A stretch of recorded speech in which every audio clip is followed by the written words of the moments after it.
technical talent perhaps, those base core skills, but then what personality, what experience do they bring into the team? That's the best person. So don't set the bar so high that you're just going for those tech skills. Set it pretty broadly. The second thing is, when you have an interviewing committee, know what their biases are too. Has anyone here taken a bias assessment? Harvard has a good one. You can Google them. It's sort of the trend thing to do at the moment in the diversity space is look at unconscious bias. Women and men are unconsciously biased against women succeeding in the workplace. Women and men. So it's not just I'm a man, I'm biased against women. Our culture has been raised such that there are things that are inherent in the way we work and we communicate that are negative for women. Okay? If you haven't taken a bias assessment, go take one. It's really, really important. And if you can, have your interviewing committee take one too, before they start interviewing people. Make sure your interviewing committee is as diverse as it can be. I can't tell you how off-putting it is as a woman to go in for a job interview where you're already feeling like you're a pig on display and have to prove yourself to a bunch of men. It's very hard. So if you can, and this is true if you're looking for an African-American male to balance out your team, right? Try and find to get someone on your interviewing committee who has something in common with the kind of recruit that you're trying to make.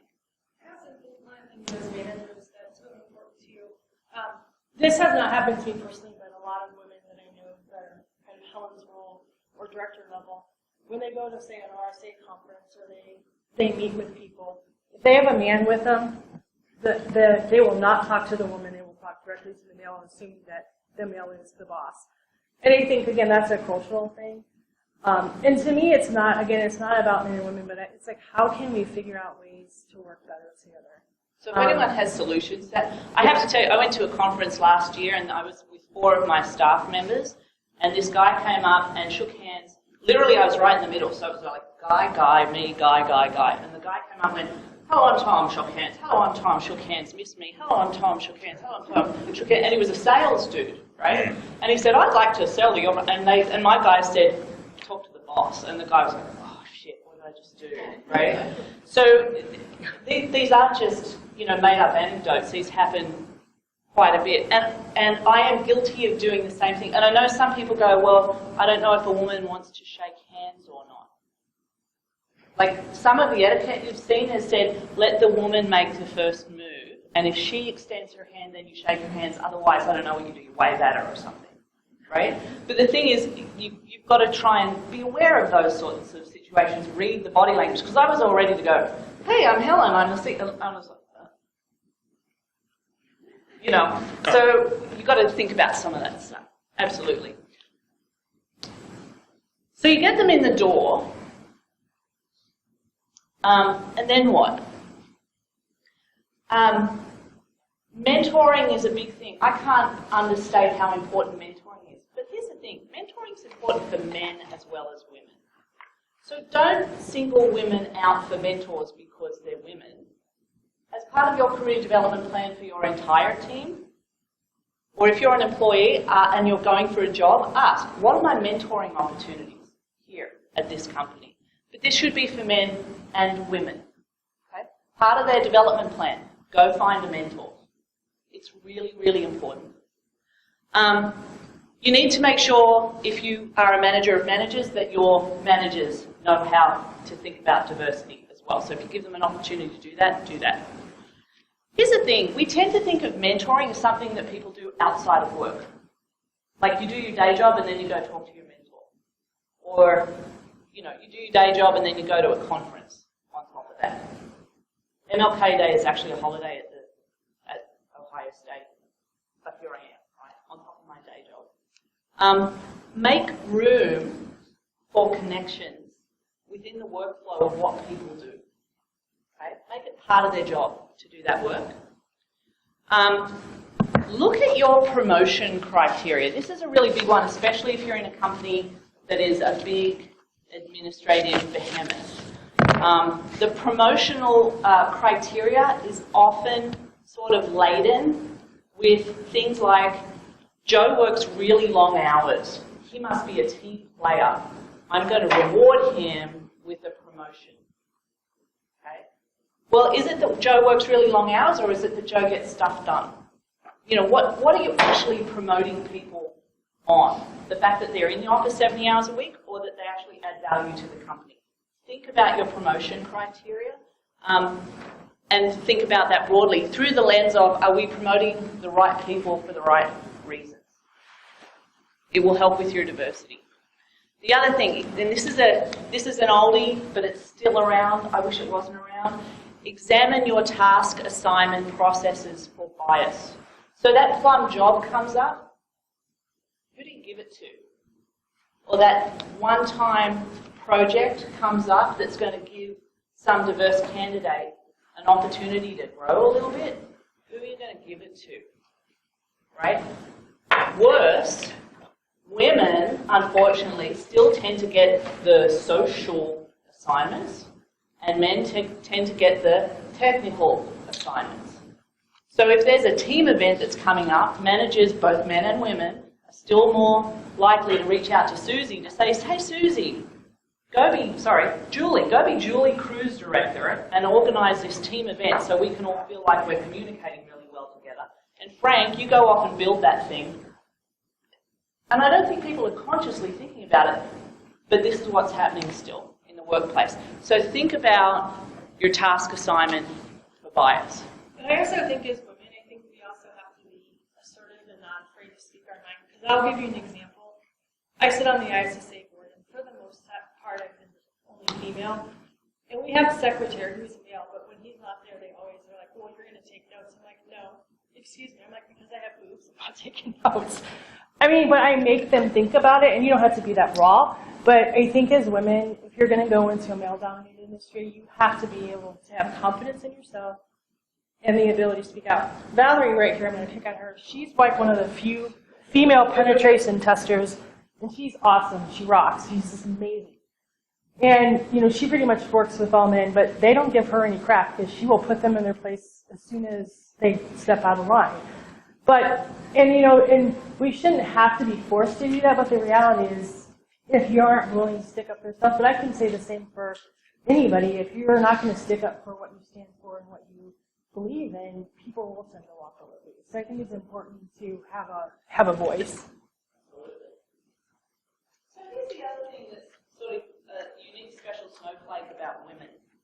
Women tend to have, because of society and culture, greater responsibilities outside the workplace than men do. Okay? Responsibilities that they can't elect to give up. They are more likely to be the primary care provider for their children. They are more likely to not have a non-working spouse who can step into those kinds of roles if work gets in the way.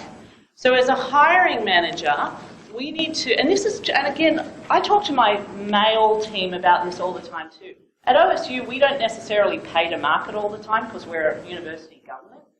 I work really hard for all of my staff to give them flexibility to integrate their non-working life with their working life. It's really, really, really important for all of them. And most of the guys, by the way, I've got a team of 45 and about 35 of them are male. So I'm working the diversity thing in terms of gender, but we're not there yet.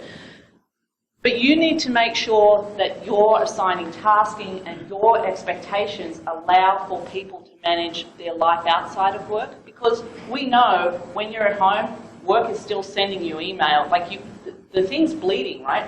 Bleeding is happening from personal life into work. We've got to allow it to work back the other way and have flexibility, particularly for women. It's a much bigger deal for women. This also applies in promotion decisions, and this is where I'm actually pretty frustrated with the security recruiting community at the moment. I've had lots of people offer me jobs, but I'm committed to being here in Columbus because I have family commitments here in Columbus. And I'll get a recruiter from New York because I used to work for JP so they think I'm New York based, and they'll call up and they'll say, I've got this great job, and I'm like, great. And it's flexible? Yes, it's absolutely flexible. And you work around my family? Absolutely. And I don't want to move from Columbus. Oh, no, you need to be in the office every single day. Well, where's my team? Well, your team's international. So why do I have to be in the New York office every single day? Really? No. I could be working from anywhere. And when I worked for JP Morgan, I actually spent less time in my New York office than anywhere else. I also wasn't in Columbus very often, by the way, either. But I didn't have to be there. So examine the structure of the job and see if it allows for people to have flexibility to integrate their personal life into yours. And I also think if you really as a strong leader, you recognize what people can bring to the table. And if someone can get a job done in 39 hours instead of 60 hours, but they're always reliable to get the job done, and we really need more professionals who really need to give people that part of the time. And be understanding and flexible because, I mean, there are a lot of more reversals where men are starting to stay home with women. So it's just the flexibility, I think, for all of us is something that's really important.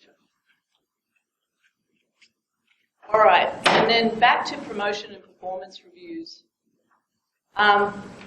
This was just some interesting data that I wanted to throw out there just to get you thinking about this. When people are being recommended for new jobs, you want to be careful of the language you use. And this is also true, by the way, when you're hiring. Think of the language you're using in your job advertisements, right? This is a cliche, but when you're advertising for a new position, if you talk about crossing the line and being a great team and you lose, and this happens at OSU all the time, lots of football analogies. Go figure. I have no idea why, right? But football analogies, military analogies, as good as football in the military is, it's going to turn diverse candidates away. They're going to filter out. You're never even going to see them in the recruiting pool, let alone have the option to reject them because they're not what you're looking for, right? So you watch for your language in that. But in recommendations and promotions as well, interesting things. Men tend, whether the recommendations are written by men or women, by the way, the language for men tends to be action-oriented and sort of superlative, right? They did an excellent job. They're superb at their work, blah, blah, blah, right? For women, one, there tends to be a little bit of some doubt in the language that is used. She works really hard, like in a grindstone kind of way. Yeah, she works hard, but she's probably pushing it a little bit too hard. And men's accomplishments are attributed to effort and skill, and women's contributions are attributed to luck and good timing. Just in general, this is what the research shows. Does this mean it happens all the time? No. But be mindful of it. And I don't like it. Like, I'd like to argue it, but the data doesn't allow me to argue it. This is what we're seeing. And again, these are recommendation letters written by men and women. Go look at some of the LinkedIn stuff that's out there. It's sort of interesting. You know where people can write recommendations for people? Women tend to be really nice. They're great to work with. They're very friendly. Men are like achieving automatons. I don't think it's fair for men either, by the way, but this is sort of the language that's being used. So be really, really careful as you're thinking about giving recommendations about the language that's being used. It's really important. So that's sort of the meat and potatoes of this. We have time for questions and conversation.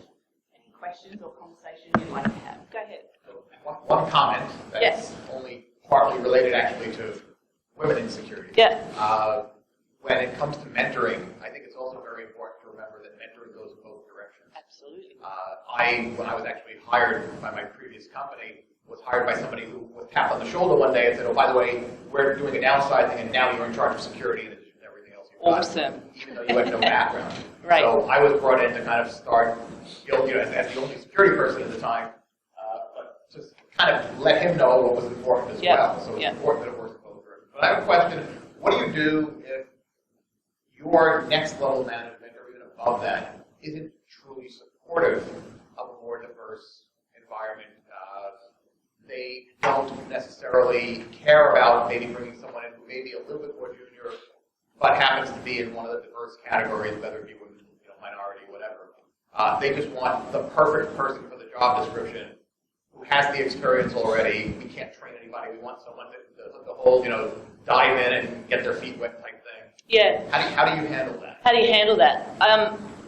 Use allies. Often your HR department can be awesome at helping you go through that. So if you've gone through the interviewing slate and you've picked out somebody and you recognise that maybe on paper they're not the perfect thing, but that they bring something else to the conversation, you can go to HR and let them know that, through the lens of diversity, through the lens of just rounding out your team, don't even use the diversity sort of word.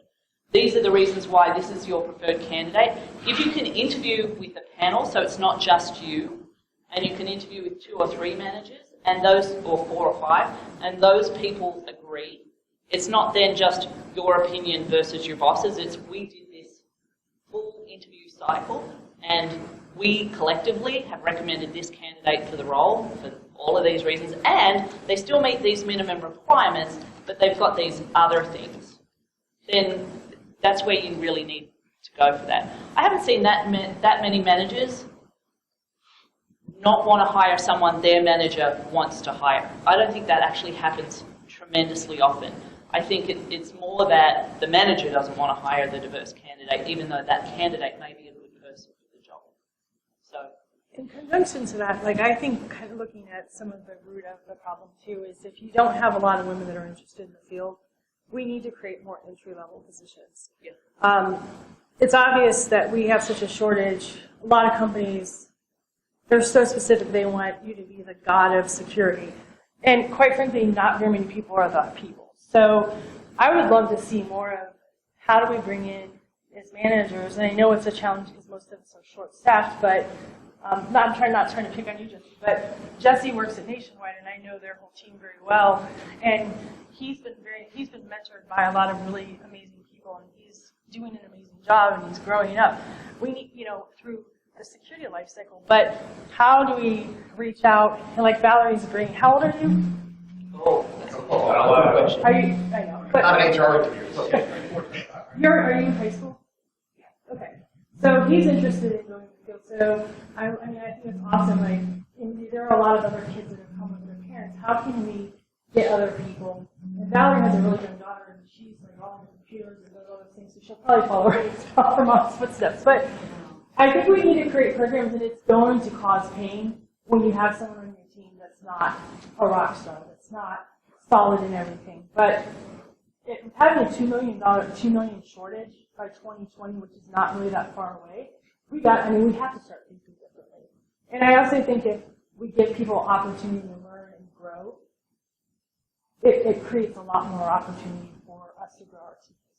So one of the metrics you may have heard, it's been out there for a long time. When men are applying for a job, they'll apply for a job when they meet 50 to 60% of the requirements of the job. When women apply for the job, they will only apply for the job if they meet 90 to 100% of the requirements for the job.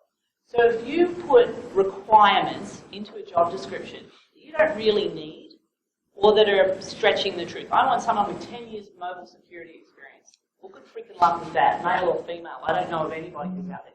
But women will select themselves off the job, and you won't even see them in the candidate pool. If you, it was sort of interesting to me. I had a recent job posting open. We wrote it, we posted it, we had lots and lots of applicants. Only one person was actually qualified for the job that we wrote, and that one person was a female candidate, and I had to convince her to apply. But there were all these men, and they were men, who I said you needed this, this, and this, and in their resume there was no evidence of that kind of experience, and in their cover letter there was no reference to that kind of experience. And men still applied for the job. I don't know what this cultural thing is, that women think they have to be perfect before they go to the next thing. I don't know what it is that they think men think they don't have to be perfect. I don't get it. Go ahead, Laura. There's a new tool out called Textio, Textio, and you can use it to improve your job listings so that you can get out gender-biased language and have language that will actually attract highest quality candidates and not alienate diverse candidates. I think that's a great tool to look into if you're trying to hire diverse people. So if you said, so to get back to the original question, I think if you're comfortable that you've set the hiring criteria at the right level and that's the candidate, you want to go for the diverse candidate, even if they're not like the most amazing person. I think if you can, again, use an interviewing committee style, even for a junior level resource, you don't want to, completely freak them out. But having 2 or 3 or 4 different people for them to talk to get a sense of what it's like to work there, and that will give you weight when you go to your manager. Yeah. Other questions or comments? So I have a question for you guys, and you can just randomly. So if you could do one thing different to make someone new in our industry feel welcomed and wanting to come into security, what would that be? What would that look like, or what would that sound like? What was the question? Do one thing different? If you could do one thing different to attract more people, and I'm not just talking about women and diversity, just general as a whole, what could we do differently, do you think? I think one of the things you touched on earlier was really, really important, and I'm actually having a thought right now. We need more entry-level positions. Yeah. Virtually none of them exist. I have trouble trying to create one of my companies. I already want to talk about it. Yeah. How do you get more people at entry-level? Yeah.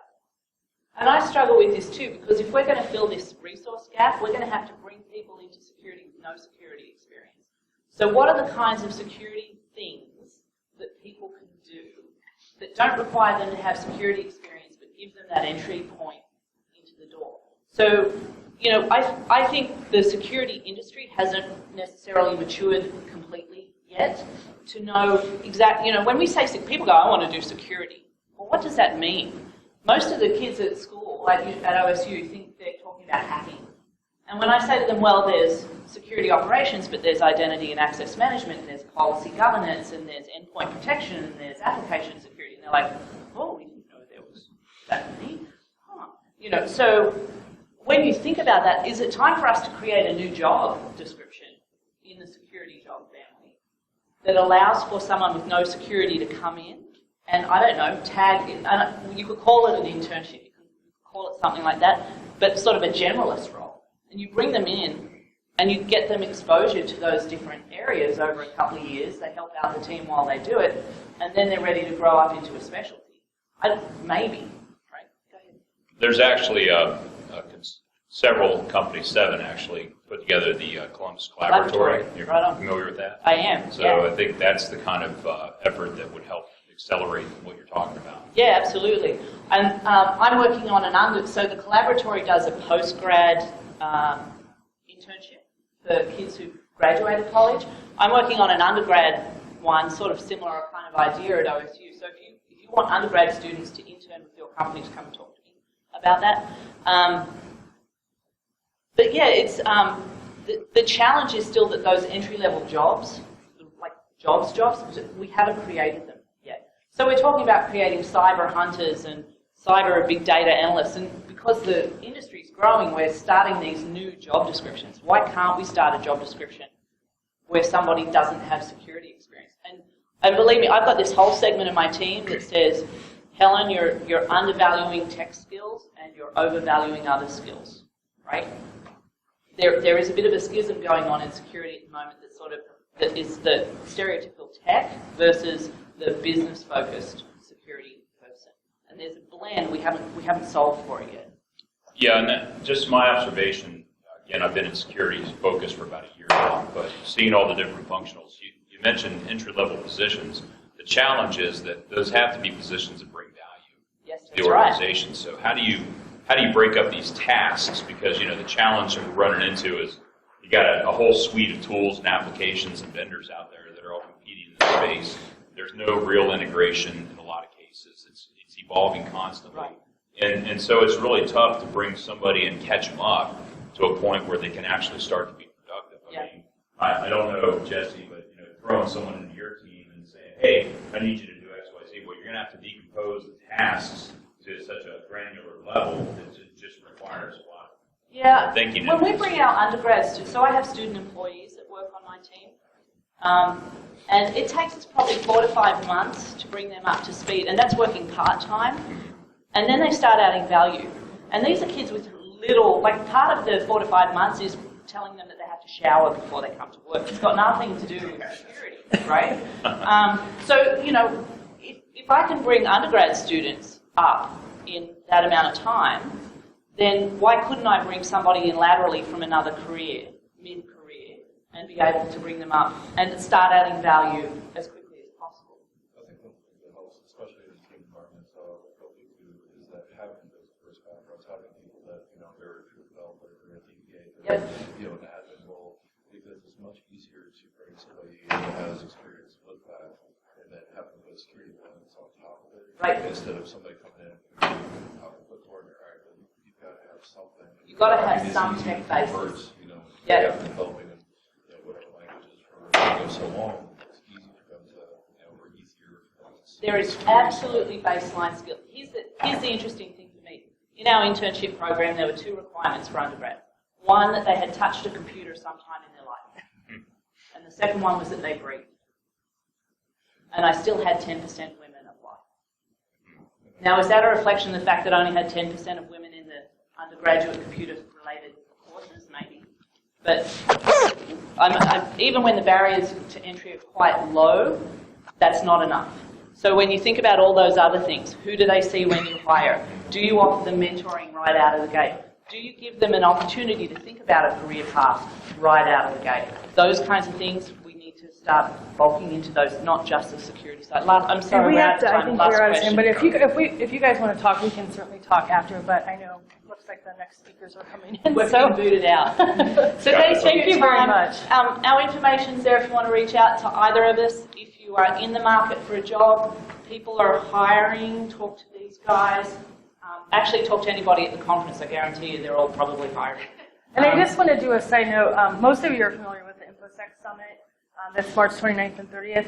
I'm very excited. We haven't announced this like officially, but we are going to be sending letters to 25 to 50 universities in Ohio. And we're going to create, I have 7 rooms this year, so we're going to create a separate room where we're going to do kind of speed dating, but for managers to come and talk to kids that are coming out with cyber degrees and those kinds of things. And we're going to charge the kids $20. It's normally $96 because we want to charge something, but keep it low. So I think we'll probably have 50 people that potentially could be opportunities for people to hire that have that are going to school with cyber people. So thank you very much. Thanks for your time.